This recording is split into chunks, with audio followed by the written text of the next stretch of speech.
महिमा डीजे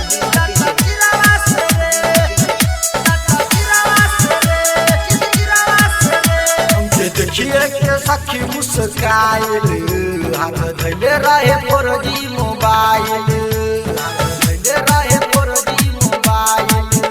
हमके देखिए के सखी मुस्काइल हाथ धैले रहे फोरजी मोबाइल हमर देखिए के जाऊ त करे लागल पीछा हमर देखिए के जाऊ त करे लागल पीछा के शरण में हबिया रास रे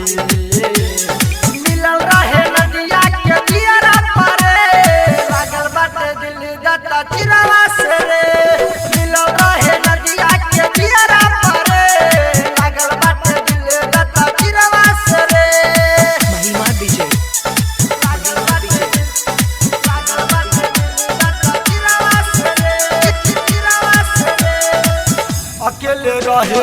रहे साथ में हमके बोला दे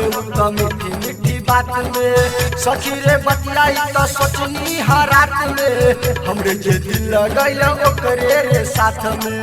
हमरे जे दिल लगैल ओकरे रे साथ में अकेले रहे साथ में हमके बोला दे मीठी मीठी बात में सखी रे बतियाई तो सोचनी हर रात में हमरे दिल लगैल ओकरे रे साथ में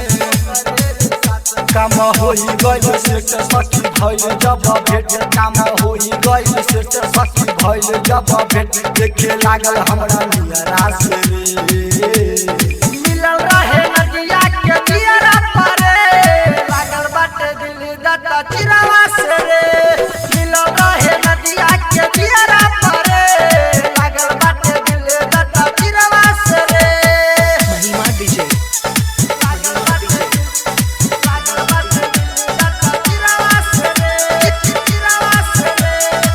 कुछनी नाम रहे राइटर चंदन हो नंदलाल प्रेमी के रहे वो साथ हो थोड़ा सा और रहे ओकर बदन हो सखी रे भइल बिया पहिला मिलन हो सखी रे भइल बिया पहिला मिलन हो कुछनी नाम रहे राइटर चंदन हो नंदलाल प्रेमी के रहे वो साथ हो थोड़ा सा और रहे ओकर बदन हो सखी रे भइल बिया पहिला मिलन हो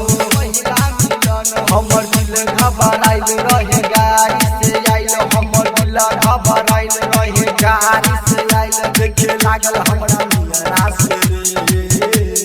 मिलल रहे नदिया के दियरा पारे लागल बाटे दिल दाता चिरावा से रे मिलल रहे नदिया के दियरा पारे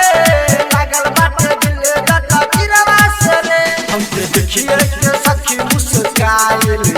हाथ धैले रहे फोरजी मोबाइल